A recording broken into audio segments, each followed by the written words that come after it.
Hello, you, and welcome to another episode of What the Hype. This week, we're taking a dive into Netflix's hit psychological thriller, You.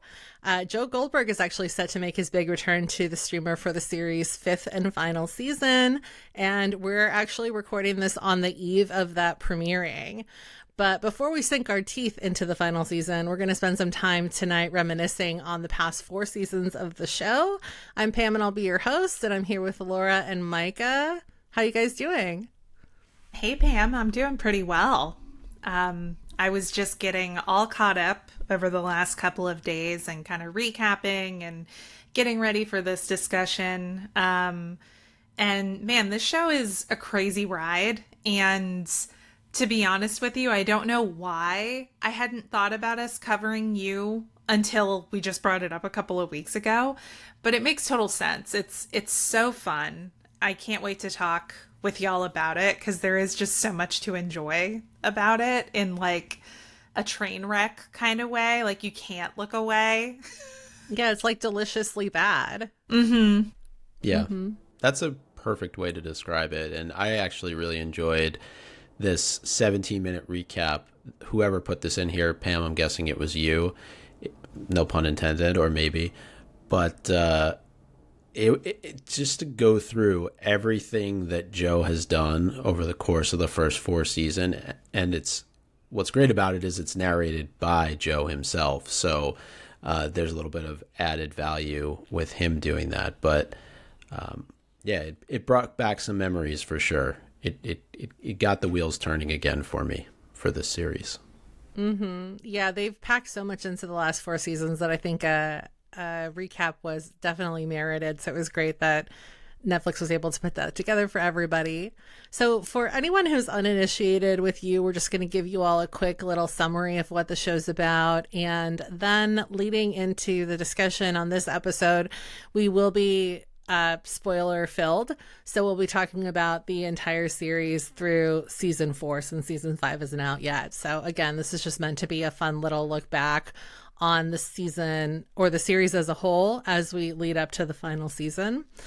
So if you don't want to be spoiled for whatever reason, just stop listening and you can come back and hang out with us after you've binged it. But if you don't mind, then we welcome you to hang out with us, and we hope you enjoy our little reminiscing session here. So for the uninitiated, You follows this guy named Joe, and he's actually played by Gossip Girl vet Penn Badgley. So I think this was a huge draw for a lot of people coming into the series. He seems totally normal at first. He's super smart and charming, and he's bookish and relatively unassuming. But underneath the surface of all of that, he's got some serious issues, namely that he falls in love fast. And then when he does, he basically will do anything to just make sure that his new obsession ends up going in his favor. So he stalks, he lies, he manipulates, and he even kills. And this is all under the guise of convincing himself that it's okay because he's doing it all out of love. His actions aren't without consequences, though, and Joe has frequently found himself having to move cities when things start spiraling out of his control. So that's the basic premise, and a couple of fun facts here. The show is actually based on a series of books by Caroline Kepnes, the first of which came out in 2014. And it was also originally a Lifetime production, and it was only after the cable network canceled it that Netflix scooped it back up. So it actually only lasted 1 season over there, and it was revived by Netflix, who chose to save it, and that's when the show really started gaining a huge following.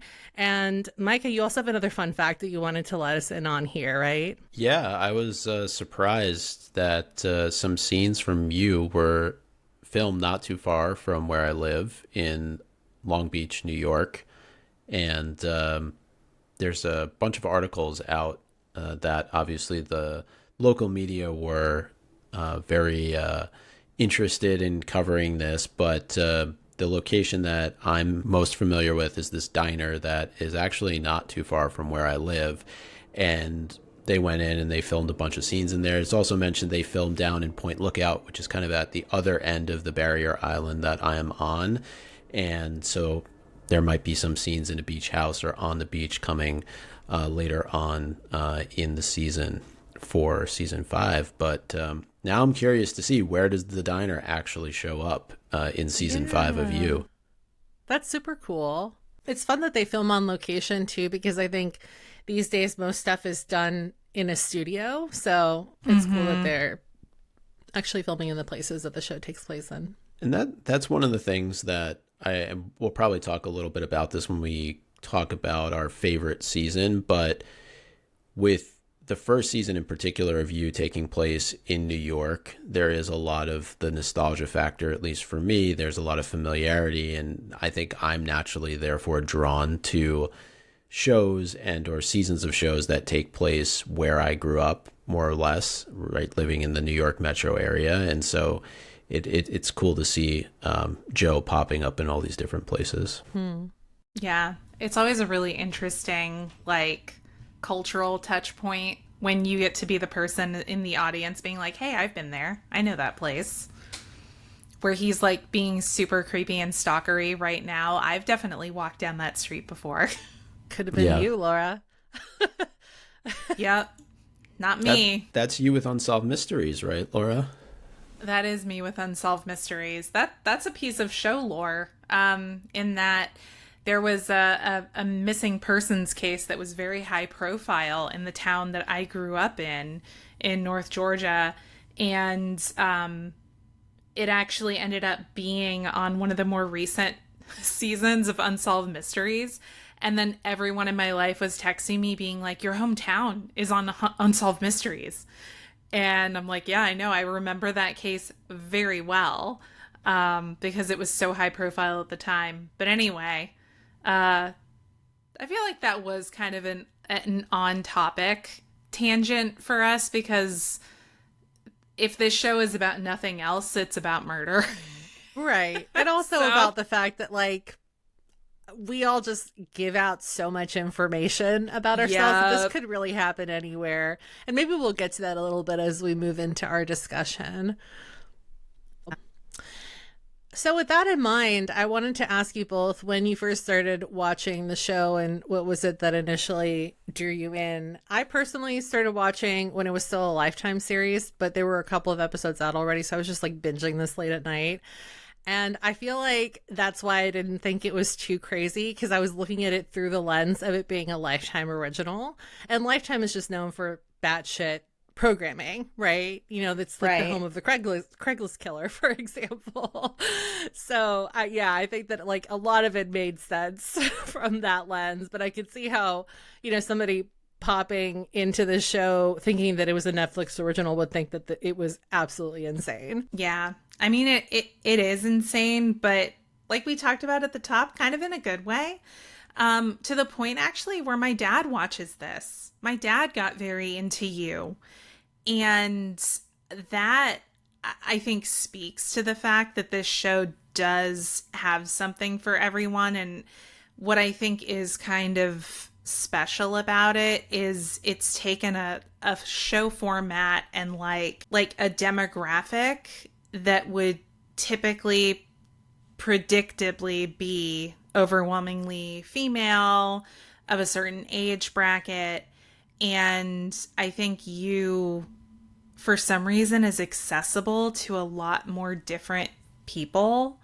Like, I'm genuinely always surprised when I learn a man in my life is watching You, because it feels kind of like a stereotypical show geared towards women. I mean, it literally has its roots in Lifetime, but I think it grew to be a lot more than that. And ultimately, I think that's why Netflix picked it up. But I ended up watching this when Netflix had it. I don't think they had announced that they were going to be rehabbing it and picking up the story. But the first season was definitely available on Netflix, and it still had the Lifetime logo on it. And I just remember seeing Penn Badgley's face with a Lifetime logo, and I was like, does the Lifetime channel still exist? And why is Penn Badgley on? Like, why is the guy from Gossip Girl on this? So I checked it out of pure curiosity, because I was like, what the hell is this? And it sucked me in. It's a real binge. Like, it's very easy to roll from one episode to the next. And since the whole season was on there, that's pretty much what I did. So I feel like I need to pull on the thread that Laura brought up in terms of the show, at least on the surface, probably being a little bit more geared towards women than men. But putting aside the Netflix kind of powerhouse marketing machine, which I think anytime something like that starts to pop up in your feed, the likelihood is more and more people are going to watch regardless of gender, right? Right. But for me, it was, and I want to say I found it during the pandemic. I honestly, I cannot remember when I first watched it, but I think that's the likely spot, to be honest. But it's the psychological complexity and the thriller aspect of it that has kept me coming back season after season, because you just want to know, is Joe going to get away with it again? And how's he going to do it? And so that's what's really appealing to me about it. In addition to, like I mentioned earlier, it's a familiar setting, in it being, at least for the first season, in New York City. And I also think for a lot of people, there's probably something to be said. I feel like there's a bit of social commentary on the digital age, and that's really woven into a lot of the narrative of all of the seasons. There's also a lot of, societal commentary, political commentary that comes up in later seasons. So I could see how those things would also be appealing to both sides. Yeah, for me, definitely. the more morbid fascination, for sure, with just how easy it is for him to garner information on Beck, for example, who's the main love interest in the first season, and also everybody else that is a part of her life. And then in this, it actually comes up in this recap that Micah referenced at the beginning of the show. But there is a point where he finds all her socials and they're all public, and he goes, "You want to be seen." And I think that alone is like such a crazy accurate commentary on social media. It's like, we're all public because we want to be seen for whatever reason. And that doesn't necessarily mean that it's right to invite a stalker to use that against you. But I also think that we live under a false sense of security that nobody could, figure out exactly what our routines are as a result of how active we are on social media. I know there was definitely a time when I was more active on social media and less careful about what I would post, and, how easy it was to track where I was at any given time. And I don't do that anymore as a result of not this show, but of, feeling unsafe. Yeah. I mean, think about when we all used to check in on Foursquare. We had to be the mayor. Yeah. And I mean, you basically were telling any serial killers in your orbit about your routine and where you typically tended to frequent. Yeah, I also used to be a lot more open about that kind of thing. Like, I would openly post on social media and tag the specific location that I was at the time, giving away like where I was, but also giving away that I wasn't home. And it's really crazy how often I still see that kind of thing happening. People share a little too much online still these days. Totally. Yeah, and I think about it too now, where I won't necessarily post. Like, if I'm on vacation, I'm not going to post anything, if I do post, until I get back. Because to your point, number one, I don't want anybody to know where I am outside of the people who should know. And I don't want anybody to know that I'm not home either. Yeah, that's actually a really huge thing. smart. Yeah. So lessons from you. Yeah. I always also feel a little bit creepy when, like, and it happens like accidentally. I'm sure that, like, Micah, you're very familiar with New York City. Sometimes people are like, they're not trying to, like, in a photo, especially if they're like a public persona, they might not be trying to like advertise where they are, but they might be in a place that has like a very specific like floor design, and then you see that and you're like, I go there all the time, I know exactly where you are, and now I feel like a creepy stalker. Yeah, because it's like I know where you're staying, you know, or I know where you're having coffee every morning. But yeah, just be careful out there. I mean, there are like Joes in the world, so you don't want to invite that into your life. Yeah, and they're not hot. That's something else I also appreciate about Penn Badgley is since the very beginning of this series, there have been a lot of people over time who have thirsted over him, and he has been very vocal about being like, no, this guy is fucked up and weird. You should not be attracted to him. What is wrong with you? Yeah, that was a big thing at the start of the hype around this series, was that people were just like enamored by Penn Badgley, or thought that like some of it was romantic, and he was like, none of this is romantic. You guys are sick. Yeah. So, Laura, what is it that's kept you watching all this time? You know, honestly, I think it's, and this is going to sound weird to say because there's a lot that happens in the show that is not funny or light or easy to digest. But in general, I find this show like really appeals to me because it's true crime. It's in that true crime sphere. It's in the, you know, criminal murders, serial killer type shit that I love. But it's also kind of light. I think about it being like Dexter meets the CW in a very good way, not like in a pejorative way. But it just feels like it does a really good job of telling a story that simultaneously has a lot to say about society and technology, and the relationships between broken people.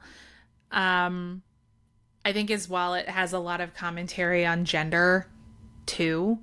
At the same time, it's not afraid to have fun at its own expense. Like, I don't think it takes itself all that seriously. And that's where I think the Lifetime roots come, you know, they kind of come in, and we see Joe do all kinds of crazy stuff. I know we're going to call out some of those items a little bit later, but I think it's just always kind of a, I don't know, it's a race to see like, how's he going to get out of it this time? Like, how are they going to up the ante? Could it be any more ridiculous than it has been? And I think that's a great segue to me, and I mentioned this a little bit earlier. That's what's kept me watching. I'm curious to see how is Joe going to continue to get away with it from one season to the next, because it's not just what he gets away with in each season. There are things that carry on from one season to the next that you're also wondering, is that going to come back to cost him at the end of the day? Yeah, that's such a good point. And that they set that up very early on with Candace, who we initially assumed to be a hallucination, right? But then it turns out that she's actually alive still. And so she becomes a very real problem for him, even though he thinks that he's completely escaped his past by moving clear across the country. So we're going to take a quick break here, and then we're going to go into talking about some of our favorite moments so far over the course of the last 4 seasons.